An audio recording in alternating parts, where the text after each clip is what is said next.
días, profe. Mi nombre es Britney Bautista Muñoz. Como actividad decidí hacer un friso donde plasmo la línea del tiempo con los principales autores en cada una de las etapas que se mencionan en el libro Pensamiento Económico. Estos pensadores explican cómo se ha desarrollado la economía a lo largo del tiempo, desde la antigüedad hasta las teorías modernas y cómo estas influyen en las políticas económicas actuales. Inicialmente tenemos la antigüedad y Edad Media, donde plasmé a Jenofonte y Aristóteles. Me parece que son importantes porque ellos mencionan desde la concepción de la economía hasta otros términos importantes que se utilizan hoy en día. Jenofonte fue uno de los primeros pensadores en hablar de economía. En su obra O Economicus explicó que la economía es la administración de los bienes del hogar y del patrimonio familiar. Para él, un bien tenía valor siempre y cuando satisfaciera una necesidad en específico. La división del trabajo era muy importante, puesto que esta generaba riqueza o una productividad que estaba ciertamente limitada por el tamaño del mercado. También tenemos a Aristóteles, que fue discípulo de Platón. Él desarrolló ideas de la economía vinculadas a la ética y a la justicia.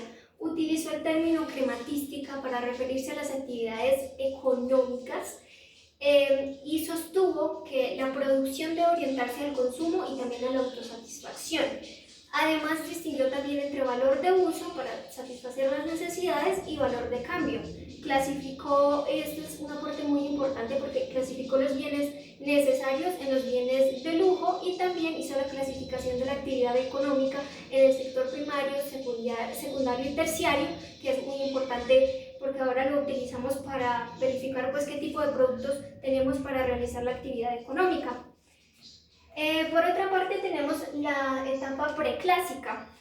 En la etapa preclásica como principales autores tenemos a Richard Cantillon. Fue uno de los primeros autores en analizar la economía como un conjunto de mercados que están relacionados. En su obra, Ensayo sobre la naturaleza del comercio en general, explicó que la economía principalmente depende de la tierra, es decir, de la producción agrícola. Un ejemplo es Colombia. Nosotros dependemos, gran parte de nuestros ingresos es por parte del sector primario. Luego tenemos a David Hume.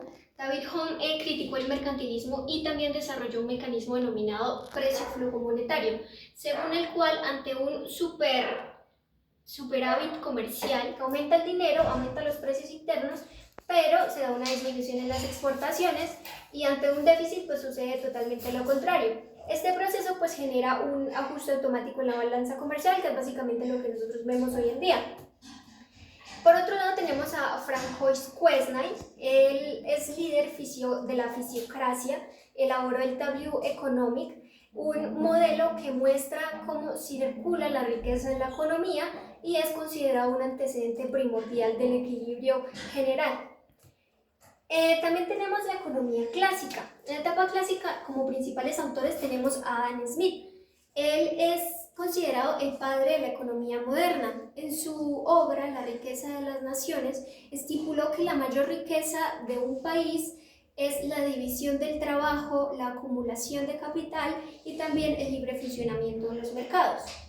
Él planteó la idea de la mano invisible, según la cual el interés individual puede llegar a generar beneficios para toda la sociedad, y esto lo hemos reflejado en algunas decisiones políticas, no necesariamente todas, pero en algunas. Smith distinguió entre el valor de uso y el valor de cambio y explicó que el valor de una mercancía depende del tiempo que se haya invertido en esta para producirla. Por otro lado tenemos a David Ricardo. Él diseñó la teoría de las ventajas comparativas, que explica cómo los países se pueden beneficiar con el comercio internacional, que es una alternativa que muchos países utilizan ante una crisis económica o cuando quieren aumentar sus ingresos. Él analizó también la distribución del ingreso entre salarios, beneficios y la renta. Y otro autor importante fue Thomas Malthus. Él planteó una teoría que hoy en día la vivimos en pleno siglo XXI, que es que la población aumenta de una manera mucho más rápida que la producción de los alimentos, lo cual podría llegar a generar escasez y pobreza, que es básicamente lo que vemos en muchos de los países latinoamericanos y a nivel mundial. Otra etapa tenemos la etapa clásica. Entre los principales autores tenemos a Alfred Marshall, que es considerado el padre de la microeconomía moderna. Él propuso que el precio de un bien se determina por la interacción entre la oferta y la demanda, que es básicamente lo que hemos visto nosotros, lo cual lo explicó con la famosa tijera marshalliana. También introdujo conceptos muy importantes que se utilizan en la actualidad, como lo son la elasticidad de la demanda, el excedente del consumidor y el equilibrio parcial. Por su parte también tenemos a León Walras. Él diseñó la teoría del equilibrio general. Es un modelo matemático que explica cómo todos los mercados de la economía se relacionan entre sí y pueden alcanzar un equilibrio simultáneo por medio del ajuste de precios. Sus ideas sentaron bases muy importantes y sirvieron para llevar a cabo modelos económicos modernos que se utilizan más que todo en bancos centrales y organismos internacionales. Por otra parte, tenemos la siguiente época, que es el keynesianismo. Como principal autor tenemos a John Maynard Keynes. Él revolucionó la economía al demostrar que el mercado no siempre se autorregula y que en la economía puede mantenerse un alto nivel de desempleo cuando no existe una demanda suficiente. Él, en Teoría General del Empleo, el Interés y el Dinero, explicó que el Estado debe intervenir por medio de gasto público y políticas fiscales para estimular la economía durante las crisis. Por otro lado, también tenemos en América Latina a Raúl Prebisch. Él desarrolló la teoría centro-periferia, la cual estipula que los países que exportan materia prima, como somos nosotros, Colombia, se encuentran en un nivel de desventaja ante los países industrializados.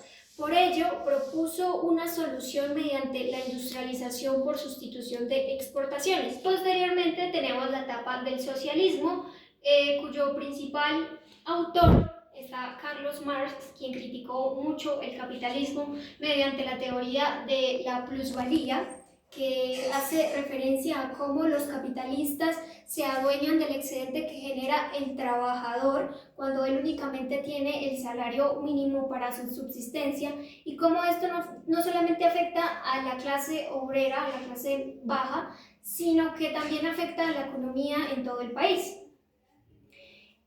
Marx identificó el valor de las mercancías,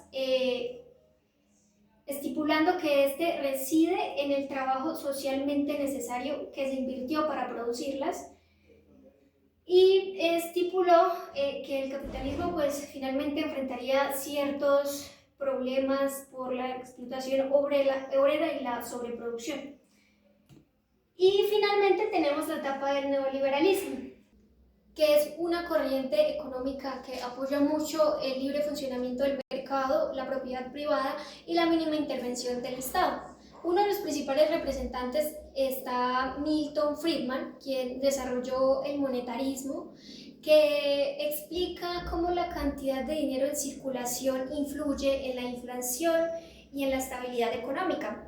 También propuso la hipótesis del ingreso permanente, teoría que afirma que las personas toman decisiones de consumo con base en sus ingresos a largo plazo, y planteó que la tasa natural de empleo, al intentar reducir el desempleo por medio de políticas expansivas, se puede generar una inflación. Otro autor clave del neoliberalismo fue Friedrich Hayek, quien explicó que el sistema de precios transmite información sobre la escasez de los recursos y que permite coordinar la economía sin necesidad de una planificación central. Además, planteó el orden espontáneo, donde el orden económico surge de las interacciones entre los individuos. En conclusión, este libro del pensamiento económico muestra cómo cada autor aportó sus ideas fundamentales para lograr comprender el funcionamiento de la economía, desde las reflexiones éticas con Aristóteles, pasando por el libre mercado propuesto por Adam Smith, hasta la intervención estatal propuesta por Keynes y las teorías de desarrollo de Prebisch. Todos estos enfoques pues influyen en las políticas económicas que se llevan a cabo hoy en día para el análisis de la economía, y pues que estos aportes siguen vigentes cuando analizamos las políticas públicas, la distribución de los ingresos, la intervención del Estado en países como Colombia y demás. Muchas gracias.